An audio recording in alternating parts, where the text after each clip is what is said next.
नमस्कार। आज मकर संक्रांतीच्या सणानिमित्त भूमिपुत्र प्रतिष्ठानच्या वतीनं पतंग महोत्सवाचं आयोजन शहरामध्ये केलं होतं।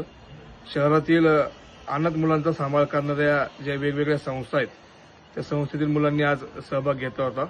प्रामुख्यानं पद्मश्री अनाथांची माई सितुताई सपकाळ यांच्या शाळेतील मुलं देखील सहभागी झाले होते।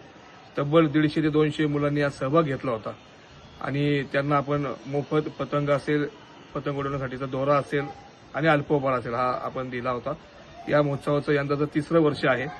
या नगरीचे नेते आणि देशाचे दानशूर उद्योगपती माननीय प्रकाश भाऊ धारीवाल यांच्या प्रेरणेतून आपण हा कार्यक्रम घेत असतो। पुढच्या वर्षी देखील असाच सहभाग सगळ्या संस्थांनी घ्यावा अशी आपल्या चॅनलच्या माध्यमातून विनंती। धन्यवाद।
Bye.